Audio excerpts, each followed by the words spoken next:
আপনি কি ফেসবুকে আগের নিয়মেই ভিডিও আপলোড করছেন বা রিলস আপলোড করছেন? তাহলে আপনাকে নতুন 5টা নিয়ম জানতে হবে। কিংবা আপনি হয়তো রিসেন্টলি ফেসবুকে কাজ করা শুরু করেছেন, আপনি রিলস আপলোড করছেন বা কোনো ভিডিও আপলোড করছেন কিন্তু ভিউজ আসছে না, কারণ 5টা নিয়ম আপনি জানেন না।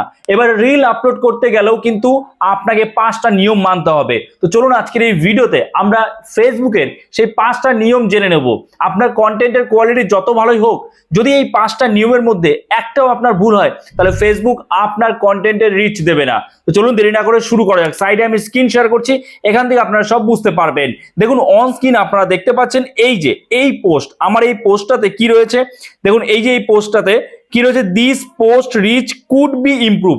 ফেসবুক নিজে বলছে যে এই পোস্টের রিচ আরো বেশি ইমপ্রুভ করা যেত যদি আপনি আমার কথাগুলো শুনতেন, আমার কথা শুনে আপনি কাজ করতেন। ফেসবুক নিজে নোটিফিকেশন দিয়ে জানাচ্ছে যে এই কন্টেন্টের রিচ আরো বাড়তো। কেন, কিভাবে বাড়বে? তার জন্য আমাদের এই লার্ন মোড়ে ক্লিক করতে হবে। লার্ন মোড়ে ক্লিক করলে কিন্তু আমরা বুঝতে পারবো যে আমাদের ভুলটা কোথায় হয়েছে, ফেসবুক কি বলছে। দেখুন লার্ন মোড়ে যখন আমরা ক্লিক করব, ক্লিক করার পরে আমাদের সামনে ঠিক এরকম একটা ইন্টারফেস চলে আসবে এবং এখানে দেখুন কি বলেছে। প্রথমত একটা জিনিস দেখুন, এখানে কিন্তু আমার 4টে পুরো গ্রিন সিগন্যাল রয়েছে, 4টে বিষয় গ্রিন সিগন্যাল রয়েছে। কি কি? Your reel has a caption. আপনি যখনই রিল আপলোড করবেন অবশ্যই একটা ক্যাপশন দেবেন এবং ক্যাপশনটা যেন ছোট হয়, বেশি বড় ক্যাপশন দিতে যাবেন না, এবং সেটা সার্চেবলও যেন হয়। আবার দ্বিতীয়ত, your reel has music or sound. আপনার রিলের যেন মিউজিক বা সাউন্ড, মানে মোট কথা একদম মিউট যেন না হয়। আপনি যেই রিলসই আপলোড করছেন না কেন সেখানে আপনি কথা বলছেন, কথার একটা আওয়াজ আসছে, সেটা থাকুক, অথবা আপনি মিউজিক অ্যাড করেছেন তো মিউজিক বা আপনার কথা, মোট কথা সাউন্ড যেন থাকে। একদম মিউট কোনো ভিডিও ফেসবুকে ছাড়লে ফেসবুক তার রিচ দেবে না। কি বললাম, বুঝতে পেরেছেন? আচ্ছা, তারপরে দেখুন 3 নম্বর নিয়ম যেটা রয়েছে, your reel is in recommended resolution. তো বলছে আমার রিলটা রেকমেন্ডেড রেজুলেশনের মধ্যে রয়েছে। রেকমেন্ডেড রেজুলেশন মানে কি? দেখুন এই জায়গাটা আপনারা অনেকেই বোঝেন না। আপনারা যখন অনেকে কি করেন যে ডেটা বাঁচানোর জন্য, ডেটার খরচটা বাঁচানোর জন্য আপনারা লো কোয়ালিটি আপলোড করেন, বা আপনি ভিডিও তো করেছেন, ভিডিও আপনি 4K কোয়ালিটিতে ভিডিও আপনি বানিয়েছেন, কিন্তু সেই ভিডিওটা যখন আপনি এডিট করছেন, এডিটের সময় এক্সপোর্ট করতে গিয়ে সেটা আপনি 720 পিক্সেল বা কখনো কখনো তারও কম 480 পিক্সেলে করে দিচ্ছেন। এতে আপনার ডেটা খরচ কমবে এটা ভেবে, কিন্তু ফেসবুকের একটা রেকমেন্ডেড যে রেজুলেশন আছে সেটা কি আপনি জানেন? আপনি অ্যাটলিস্ট 1080 পিক্সেল এর নিচে নামবেন না। ফেসবুক রেকমেন্ড করে 720 পিক্সেল, কখনো কখনো বলে 1080 পিক্সেল। তো আপনি 1080 পিক্সেল এই রেশিওতে, 1080 পিক্সেল এই রেশিওতে কিন্তু আপনাকে ফেসবুকে ভিডিও আপলোড করতে হবে। যখন আপনি ভিডিওটা এডিট করছেন, এক্সপোর্ট করার সময় দেখে নেবেন ভালো করে যে 1080 পিক্সেলে আপনি এক্সপোর্ট করছেন কিনা। তা না হলে যদি আপনার ওই এক্সপোর্ট করার সময় 720 পিক্সেল কিংবা তারও কম থাকে, তাহলে আপনার ভিডিওটা 4K কোয়ালিটি হলেও এক্সপোর্ট করার সময় তো কোয়ালিটি কমে যাচ্ছে, তাই না? তাহলে আপনি এক্সপোর্ট করার সময় দেখে করবেন, ঠিক আছে? 1080 করে রাখবেন।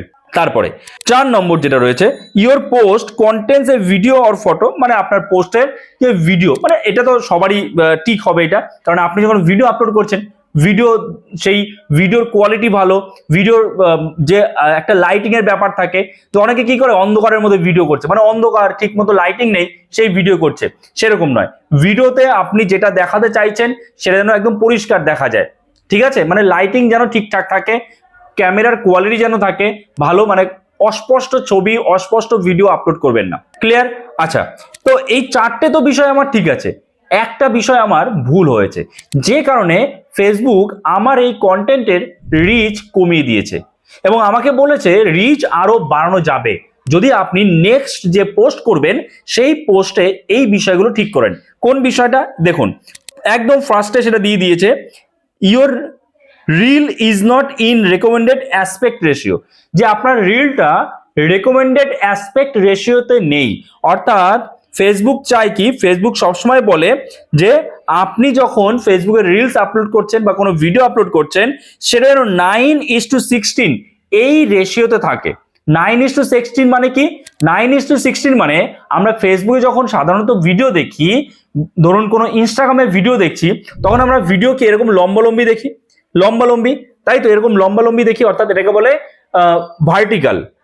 আর ইউটিউবে যেমন আপনারা এখন আমার ইউটিউবের ভিডিওটা দেখছেন, আপনারা দেখছেন ঠিক এইভাবে, মানে এটাকে কি বলে, এটা হচ্ছে হরাইজন্টাল, ঠিক আছে? তো আপনারা চেষ্টা করবেন ফেসবুকে যখন আপনি রিলস আপলোড করবেন, ঠিক এইভাবে এই ভার্টিক্যালি আপনি আপলোড করার চেষ্টা করুন। তবে হ্যাঁ, এখানে একটা কথা আছে, আপনি রিলস বানাচ্ছেন, শর্ট ভিডিও বানাচ্ছেন, সমস্যা নেই, সেখানে আপনি এরকম ভাবে ভার্টিক্যালি মানে রিলস এর আকারে আপনি ভিডিও আপলোড করতে পারেন, তাতে আপনার ভিডিও কোয়ালিটি কমবে না। কিন্তু আপনি যদি একটা ব্লগ ভিডিও আপলোড করেন, ব্লগ ভিডিও, তো ব্লগ ভিডিওতে কি হয়, অনেকটা জায়গা যাতে ক্যামেরা ফ্রেমে আসে, তাহলে সেটা অনেক বেশি এন্টারটেইনিং হয় সেই ব্লগ ভিডিওটা। কিন্তু আপনি ব্লগ ভিডিওতে যদি আপনি এইভাবে ব্লগ করেন, তাহলে সেক্ষেত্রে কিন্তু সেই ব্লগটা অতটা এন্টারটেইনিং হয় না। তো এই হচ্ছে বিষয় যে আপনার কন্টেন্ট কি সেটার দিকেও কিন্তু আমাকে খেয়াল রাখতে হবে, আপনার কন্টেন্ট কি সেটার দিকেও খেয়াল রাখতে হবে। শুধুমাত্র ফেসবুক বলেছে 9:16 রেশিও, আপনি যে কোনো ভিডিও আপলোড করছেন সবই 9:16 রেশিওতে, তাহলে এতে কি হবে, এতে আপনার ফেসবুক হয়তো রিচ দিচ্ছে আপনার সেই ভিডিওর, কিন্তু মানুষ তো দেখবে না, কারণ এন্টারটেইনিং হচ্ছে না ওটাতে। ধরুন আপনি পড়াচ্ছেন, মনে করুন পড়াচ্ছেন, বোর্ডে পড়াচ্ছেন, পড়ানোর ভিডিও আপনি ঠিক এরকম ভাবে দিতে পারবেন? একটা বোর্ডের মধ্যে আপনি অঙ্ক করাচ্ছেন বা শেখাচ্ছেন, আপনি খেয়াল করে দেখবেন যে এডুকেশনাল চ্যানেলগুলো আছে, সেই এডুকেশনাল চ্যানেলগুলোর ভিডিও কিন্তু ফেসবুকে ঠিক এইরকমই হয়, এবং সেগুলোতে ভিউজও প্রচুর আসে।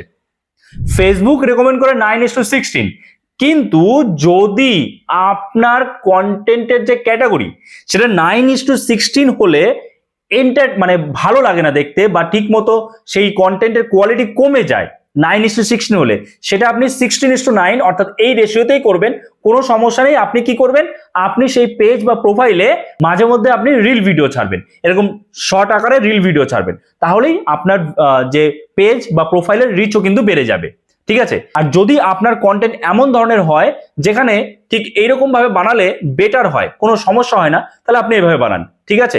তো আমার এই কন্টেন্টটা কিন্তু আমি চাইলে এইভাবে বানাতেই পারতাম, আমার যে কন্টেন্টটা, কিন্তু আমি ঠিক এইভাবে বানিয়েছি, মানে আমার ইউটিউবের যে ভিডিওগুলো সেগুলোই আমি কিন্তু ফেসবুকে আপলোড করছি, আলাদা করে কিন্তু আর এডিট করছি না, যে কারণে এই জিনিসটা দেখিয়েছে। কিন্তু আমি জানি আমি যদি ওইটা এডিট করে এইরকম ভাবে করতে যাই, মানে রিল আকারে করতে যাই, তাহলে সেটার কোয়ালিটি কমে যাবে, যে কারণে আমি বুঝেই কিন্তু এইভাবে দিয়েছি। তো এবার বিষয়টা হলো এই যে এইটা তো আপনি দেখলেন এই বিষয়টা যে রেশিও কতটা থাকবে, মানে আপনি ভার্টিক্যালি দেবেন নাকি হরাইজন্টালি দেবেন, এইভাবে দেবেন, সেটা বুঝলেন। এটা কিন্তু এক একজনের কন্টেন্টের ক্যাটাগরির উপরে ডিপেন্ড করে। আর বাকি বিষয়গুলো কিন্তু সবার ক্ষেত্রেই এক, এই বাকি বিষয়গুলো কিন্তু ভুল করা যাবে না। কি বললাম, বুঝতে পেরেছেন? এই 5টা বিষয়, 5টা নিয়ম আপনাকে মানতে হবে যদি আপনি ফেসবুকে ভিডিও আপলোড করেন বা রিলস আপলোড করেন। ওকে, আশা করছি বুঝতে পেরেছেন। সো এই ভিডিওটা এখানেই শেষ করছি। যদি এই ভিডিওটা আপনার জন্য হেল্পফুল হয়ে থাকে অবশ্যই একটা লাইক করে দেবেন, চ্যানেলে নতুন হয়ে থাকলে চ্যানেলটাকে সাবস্ক্রাইব করে আমাদের পাশে থাকবেন। তো চলুন দেখা হচ্ছে নতুন কোনো ভিডিওতে, সবাই ভালো থাকবেন।